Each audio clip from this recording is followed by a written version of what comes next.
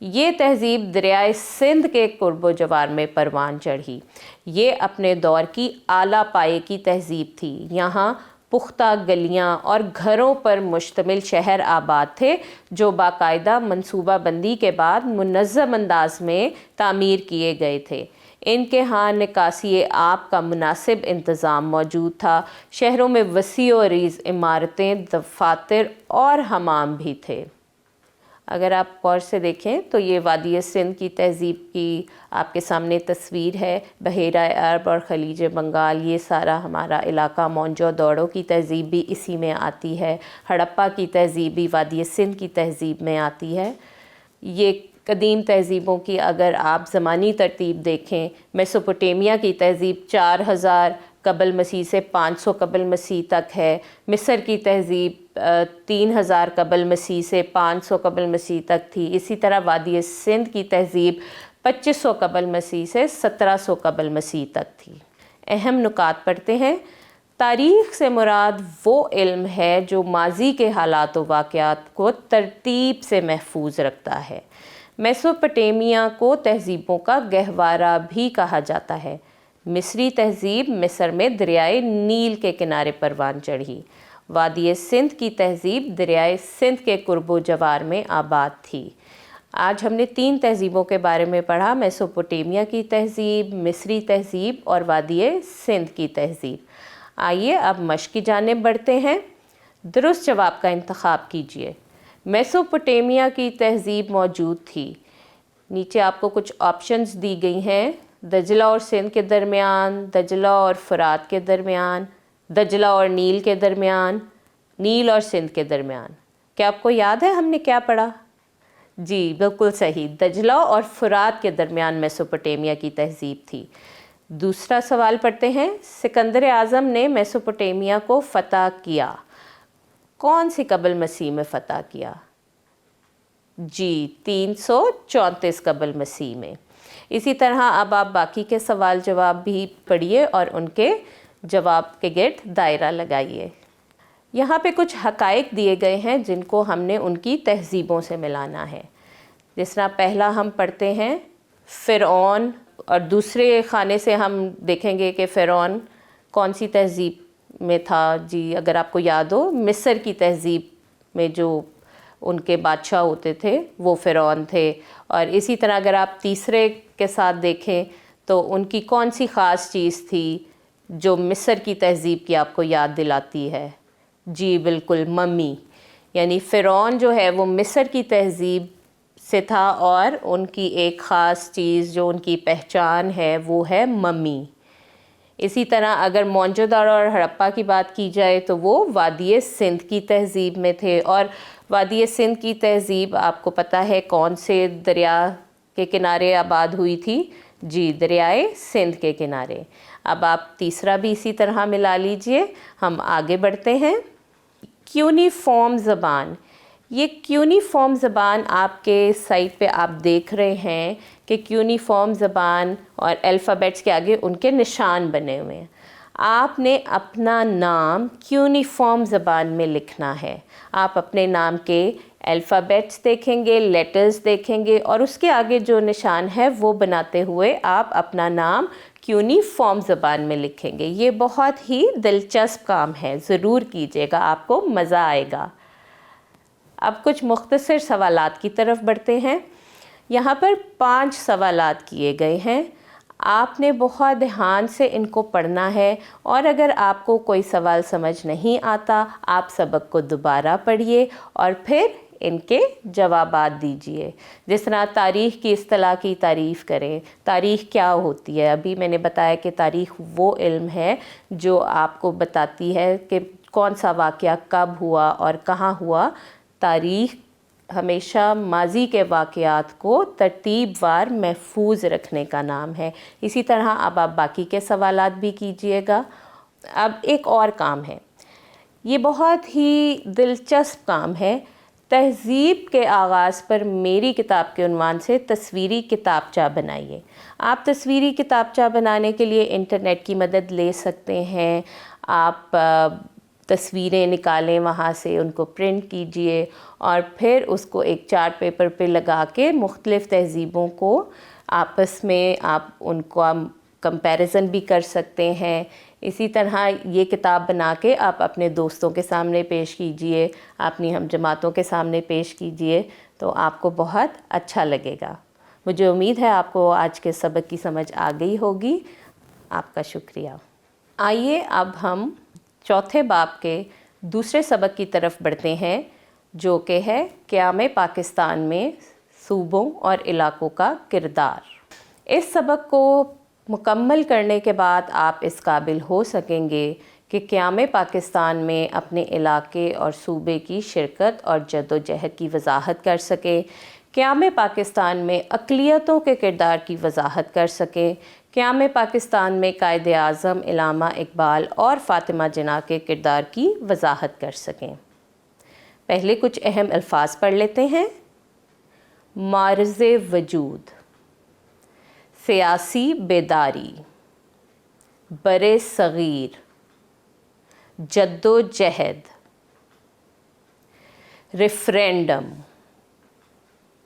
آپ کے سامنے کچھ خالی جگہیں ہیں، سب سے پہلے تو ہم ان کو پر کرتے ہیں، دیکھتے ہیں کہ آپ کو کتنی معلومات ہیں۔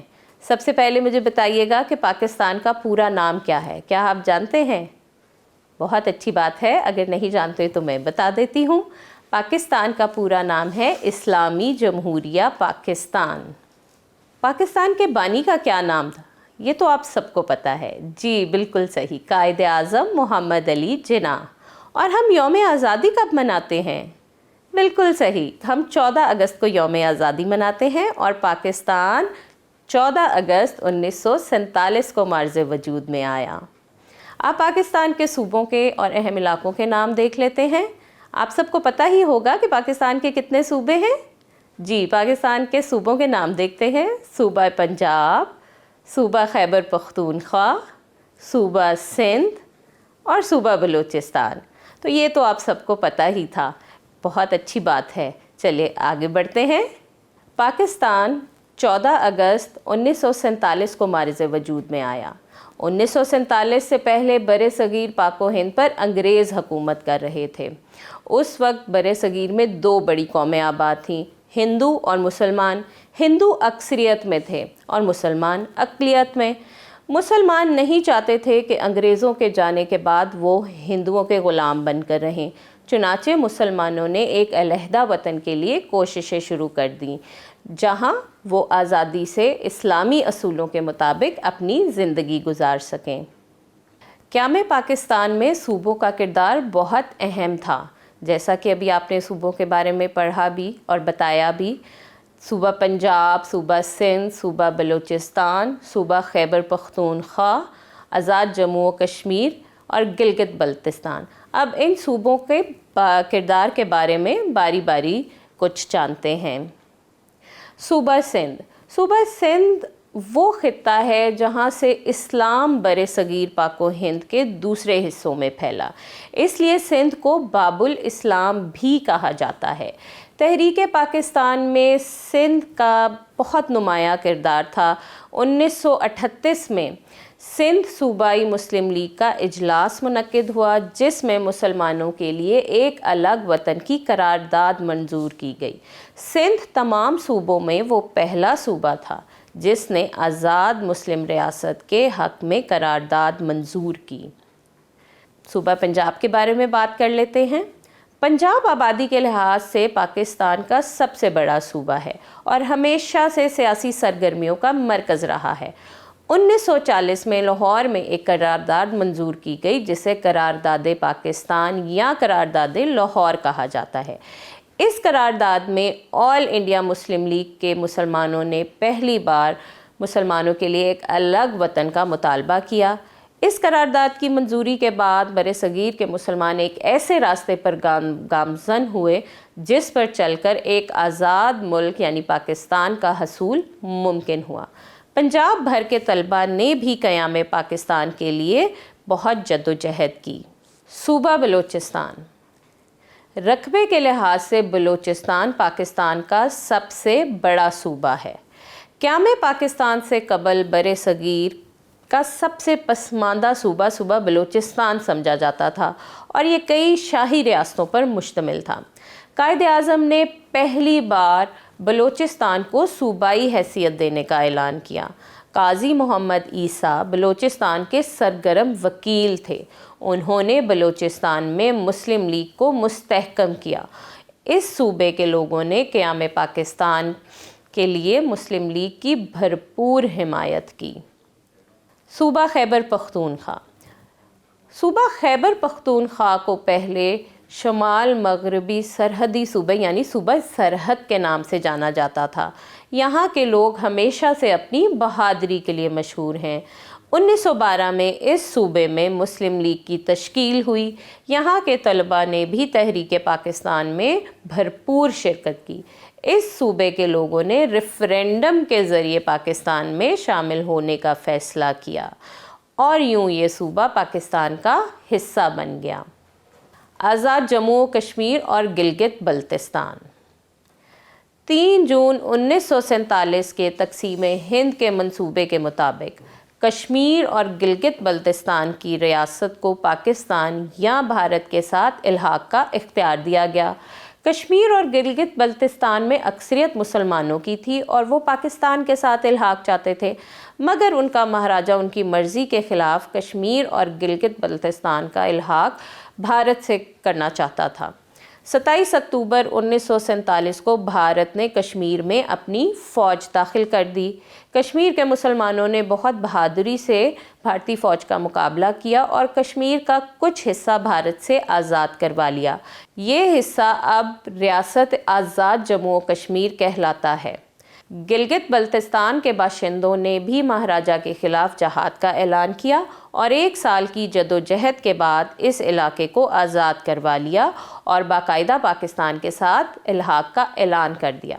اس ضمن میں گلگت اسکاؤٹس کا کردار بہت نمایاں ہے۔ پاکستان کی ترقی میں اقلیتوں کے کردار کے حوالے سے کچھ بات کر لیتے ہیں۔ مذہبی اقلیتوں خاص طور پر مسیحی قائدین نے آزادی کے حصول کی مکمل حمایت کی۔ ان شخصیات میں Dewan Bahadur, S P Singh, B L Rallia Ram, sir Joseph اور ایف ای چودھری جیسے نام قابل ذکر ہیں۔ قیام پاکستان کے بعد بھی مختلف شعبوں سے تعلق رکھنے والے اقلیتی برادری کے افراد نے پاکستان کی ترقی میں اہم کردار ادا کیا۔ قانون کے میدان میں جسٹس رانا بھگوان داس، جسٹس رستم سہراب اور جسٹس دوراب پٹیل نے شاندار خدمات پیش کیں۔ صحت کے شعبے میں ڈاکٹر روتھ فاؤ، ڈاکٹر ڈریگو اور سسٹر رتھلیوس کے نام نمایاں ہیں۔ اقلیتوں نے تعلیم، سیاست اور کھیل کے میدانوں میں بھی نمایاں کردار ادا کیا۔ قیام پاکستان میں کچھ شخصیات کا بہت اہم کردار ہے جو کہ آپ سب جانتے ہیں۔ آئیے اس کے بارے میں تھوڑا سا پڑھ لیتے ہیں، جیسے قائد اعظم محمد علی جناح، علامہ محمد اقبال، محترمہ فاطمہ جناح۔ قائد اعظم رحمۃ اللہ علیہ جو کہ بانی پاکستان ہیں، وہ 25 دسمبر 1876 کو کراچی میں پیدا ہوئے۔ بر صغیر کے مسلمانوں نے ان کی قیادت میں آزادی حاصل کی۔ بر صغیر میں مسلمانوں کو اپنے مذہب، رسم و رواج اور روایات پر عمل کرنے کی آزادی نہ تھی۔ قائد اعظم نے بر صغیر کے مسلمانوں کی رہنمائی کی اور ایک علیحدہ ریاست پاکستان کا حصول ممکن بنایا۔ علامہ محمد اقبال۔ علامہ محمد اقبال ہمارے قومی شاعر ہیں۔ آپ سب جانتے ہیں وہ 9 نومبر 1877 کو سیالکوٹ میں پیدا ہوئے۔ آپ ہی وہ شخص تھے جنہوں نے سب سے پہلے پاکستان کا خواب دیکھا۔ 1930 میں الہ آباد میں اپنے صدارتی خطاب میں انہوں نے مسلمانوں کے لیے ایک الگ وطن کا تصور دیا۔ پاکستانی ہر سال 9 نومبر کو یوم اقبال مناتے ہیں۔ محترمہ فاطمہ جناح۔ محترمہ فاطمہ جناح 31 جولائی 1893 کو کراچی میں پیدا ہوئیں۔ وہ بانی پاکستان قائد اعظم کی چھوٹی بہن تھیں۔ پیشے کے لحاظ سے وہ دانتوں کی ڈاکٹر تھیں۔ انہوں نے مسلم خواتین میں آزادی کا شعور اجاگر کیا اور تحریک پاکستان کو فعال بنایا، یہاں تک کہ انہوں نے ڈاکٹری چھوڑ کر اپنے وقت اور کوششیں تحریک پاکستان کے لیے وقف کر دیں اور اپنے بھائی کا بھرپور ساتھ دیا۔ اپنے بھائی کی وفات کے بعد بھی انہوں نے قوم کی خدمات جاری رکھیں اور ان کاوشوں کے نتیجے میں انہیں مادر ملت کے خطاب سے نوازا گیا۔ آئیے اب مشق کی جانب بڑھتے ہیں۔ خالی جگہ پر کریں۔ 1947 سے پہلے برِ صغیر پاک و ہند پر ڈیش حکومت کر رہے تھے۔ جی کون حکومت کر رہا تھا؟ بالکل صحیح، انگریز حکومت کر رہے تھے۔ قرارداد پاکستان میں ڈیش نے علیحدہ وطن کا مطالبہ کیا۔ جی مسلمانوں نے علیحدہ وطن کا مطالبہ کیا۔ اب باقی کے جو ہے وہ آپ خود پڑھیے گا اور خالی جگہیں پر کیجیے گا۔ آگے بڑھتے ہیں۔ یہاں پر 2 کالم دیے گئے ہیں، آپ نے غور سے ان کو دیکھنا ہے اور پڑھنا ہے، اور کالم الف میں دیے گئے واقعات کو آپ کالم بے سے ملائیں گے۔ جیسا کہ پہلا ہے علامہ اقبال رحمۃ اللہ علیہ کی پیدائش کب ہوئی تھی؟ بتائیے۔ جی 1877 میں۔ اسی طرح محمد بن قاسم کی سندھ میں آمد کب ہوئی تھی؟ 712 میں۔ اب اسی طرح آپ باقی کے بھی حل کیجئے گا۔ دیے ہوئے واقعات کے سامنے صوبوں کے نام لکھیں۔ جی اگر آپ کو یاد ہو، یہ ہم سب پڑھ چکے ہیں۔ اگر آپ کو کوئی چیز نہیں آ رہی یا آپ بھول گئے ہیں تو آپ اپنے سبق کو دوبارہ سے پڑھ کر اور پھر اس کو حل کر سکتے ہیں۔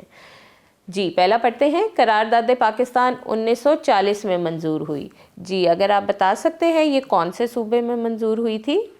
بالکل صحیح، جی صوبہ پنجاب میں منظور ہوئی تھی، لاہور میں۔ سب سے پہلے آزاد مسلم ریاست کے حق میں قرارداد منظور کی، جی کس صوبے نے کی تھی؟ یاد ہے آپ کو؟ جی بالکل صحیح، صوبہ سندھ۔ اب آگے بڑھتے ہیں۔ کچھ سوالات کے مختصر جوابات دیجیے۔ یہاں پر 4 سوال لکھے گئے ہیں، آپ نے ان کے مختصر جواب دینے ہیں، ٹھیک ہے؟ جس طرح گلگت بلتستان اور آزاد جموں کشمیر کے مسلمانوں نے اپنے حقوق کے لیے کس طرح آواز اٹھائی؟ جی گلگت بلتستان اور آزاد کشمیر کے مسلمانوں نے اپنا حق کیسے لیا، انہوں نے کیسے پاکستان کے ساتھ اپنا الحاق کیا، آپ اس کا مختصر جواب دیں گے۔ سوال نمبر 2 ہے، علامہ محمد اقبال نے برِ صغیر کے مسلمانوں کو کس طرح متاثر کیا؟ آپ نے ابھی پڑھا کہ علامہ محمد اقبال وہ پہلے شخص تھے جنہوں نے پاکستان کا تصور دیا تھا، انہوں نے مسلمانوں کے لیے ایک علیحدہ ریاست کا تصور دیا تھا۔ اب آپ اس سبق کو پڑھیے اور ان سوالوں کے باری باری مختصر جواب دیجیے۔ ایک اور کام بھی اگر آپ کرنا چاہیں، بہت ہی دلچسپ کام ہے، آپ نے ان مشہور شخصیات کے بارے میں معلومات اکٹھی کرنی ہیں جنہوں نے تحریک پاکستان میں اہم کردار ادا کیا۔ ان واقعات، ان تصاویر کو آپ ایک کتابچے کی صورت میں اپنے پاس محفوظ رکھیں اور اس کے بعد اپنے ہم جماعتوں اور اپنے دوستوں کے ساتھ بھی شیئر کریں۔ آپ کا بہت بہت شکریہ۔ مجھے امید ہے آپ کو آج کا سبق اچھا لگا ہوگا اور آپ کو بہت اچھی طرح سمجھ آ گئی ہوگی۔ اللہ حافظ، جزاکم اللہ خیرا۔